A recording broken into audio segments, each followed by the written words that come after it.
program and her entire place in the brand. Compare, she continued, her voice higher now, raw with emotion. But I don't need to compare. It sounded even more intense. I've shown myself already. I have established my empire. I've brought up my children. Additionally, I've supported my boyfriend through situations that most women would never make it through. When half of your tale is about you, don't bring up comparisons with me. Acting as though your house isn't collapsing. Chaos broke out in the room. Members of the cast who had been discreetly observing were now attempting to help, their shouts drowning out the commotion as they gasped. Neither woman, however, was willing to compromise. Words weren't enough anymore. It was conflict. Every camera panned in, capturing every sneer that conveyed years of rivalry, every eye roll, and every tear that brimmed. This wasn't simply another brawl, the team realized. The news would be dominated for weeks by this type of spectacular incident. And one thing became evident as both ladies refused to back down. Neither was going to go without saying anything. The room's air had become so dense, with such strain that the cameras appeared to quiver when they narrowed their focus. While Rasheeda stood, Yandy remained erect and refused to back down. Ready for another round, she squared her shoulders like a boxer. They both didn't blink. Neither became softer, and there was an electric charge in the stillness between their subsequent statements. The audience could sense their own heartbeats quickening, as though they were themselves in the midst of the storm. With a harsh tone and words that were designed to rip through everything, Rasheeda was the first to break the stillness. "You'd like to sit down? Come and disparage my marriage?" she said, her voice trembling solely with rage. "Your guy, however, has been out, and don't pretend you've been living in a fantasy world while you sit here criticizing me. These streets are making you appear foolish." Her lips curved back in a sneer, her eyes narrowing, a deliberate blow meant to strike Yandy where she knew it hurt most. Yandy's chuckle was short, sour, and bordering on nasty. "Oh, so you want to speak about my boyfriend now?" she fired back. "I'm glad I don't have to wake up every morning worrying about if my marriage would be revealed by the blogs once more. At least when my problems surface. I don't sit there grinning and acting like everything is okay when everyone else can see the flaws." Comments poured in from internet viewers. One admirer commented, "She didn't just say that." Another person typed, "This is the real love in hip-hop. No scripts needed." Hashtags like R were already trending on social media. Within minutes, Yandy vs. Rasheeda and DNA receipts became popular. Before the battle was even over, memes began to circulate on Twitter. Images of Yandy's cold look with the text, "Not the DNA test." Rasheeda's eyebrows went up, saying, "You're a demon." Rasheeda had no intention of allowing the internet to make fun of her. She gave another clap, this time with more force. As the spectators watched, there was a digital explosion. Already there were clips of the one-liner going around, being slowed down, repeated, and transformed into instant TikToks. People were actively picking sides. Hashtags that split the internet into Yandandy's Chatra Squad and Rasheeda's Chatra Squad. Yandandy wasn't finished, though. Her voice was louder than ever, and her eyes were burning brighter. "Do you want to discuss how I'm not real? At least I'm not forced to sit here and act as though I've never been embarrassed in front of my partner. The entire planet. At least I'm not subjected to rumors of DNA testing and questions about the paternity. Don't, Rasheeda, forget. The folks you are attempting to deceive are the ones who will always remember the truth." Rasheeda's. Even though her hands were shaking, she clenched them into fists and gripped her chair's arms so tightly that her knuckles became white. She rose slowly, towering above, her heels tapping on the floor. "Yandy, don't you ever speak on my children!" she yelled. "You don't cross that line, therefore don't you dare?" The room let out a gasp.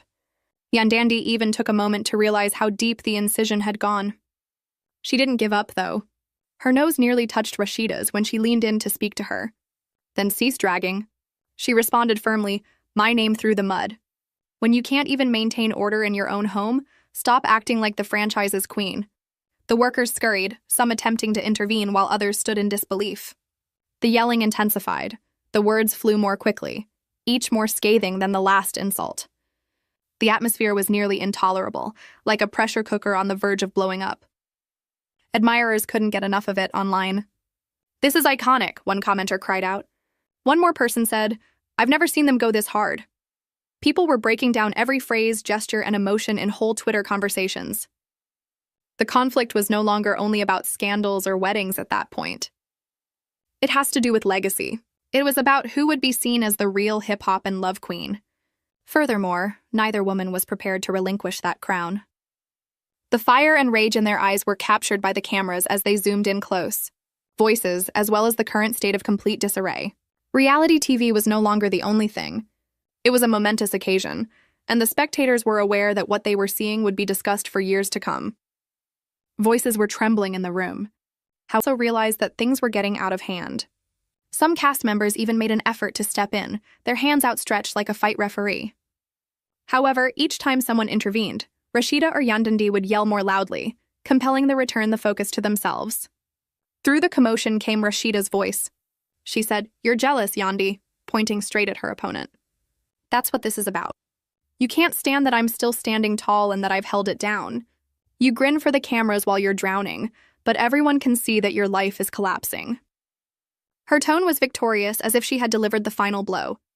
Yandy, however, was unfazed. She tilted her head and grinned, with that perilous composure that always made her remarks more poignant. "Falling apart," she said again in a quiet yet razor-sharp voice. "At least I didn't sit on a couch and cry while my husband's faults were being broadcast on national television." "You call that strength?" "No, Rasheeda, that's humiliation," the world chuckled. "You caused it yourself." There was another collective gasp from the audience. A few of the women in the bay room muttered under their breath and shook their heads. Others murmured that Yandy was only expressing what everyone else had been thinking, but others expressed concern that she had gone too far. Online fans were actually divided. Time. Supporters of Tomer's team Yandy commended Yandy for being brutally honest, while those of Team Rasheeda referred to her as callous. Rasheeda had fire in her eyes. Her finger pricked Yandy's face as she stepped closer. "Never bring up my suffering as though it were your own. Weapon. You have no idea what it's like to repair a marriage and support your partner while everyone else is pulling him down. We call that loyalty. Something that is obviously beyond your comprehension." She masked the little crack in her voice, more furiously yelling over Yandy before she could answer. Yandy's voice rose in rage as she shoved her hand away. "Devotion. Since your spouse couldn't even remain faithful to you, don't lecture me about fidelity. Avoid twisting your suffering into a prize of some sort. In actuality, you stayed because you were at a loss for options. Because your whole brand rely on that union. And you know it in your heart." Chaos broke out in the room once more. Some it sounded like screaming as the actors let out gasps. No one paid attention to the producer's yell, "Cut the cameras!" Every moment of the meltdown was captured by the cameras that continued to roll. Then Rasheeda laughed almost without warning. It wasn't the humorous type of chuckle. It dripped poison and was cold and unpleasant. "You believe that using your old tales? Do you really believe you can use headlines that I've already experienced to lure me along? I'm still here, baby. I made it through everything. Are you able to say the same? If your partner decides he's sick of playing home, will your narrative come to an end? With you?" Yandy stopped for a moment as the line struck hard, reverberating through the set like a gun fired in the dark, as though you're keeping score. As though you're keeping score. "That's not power. Obsession."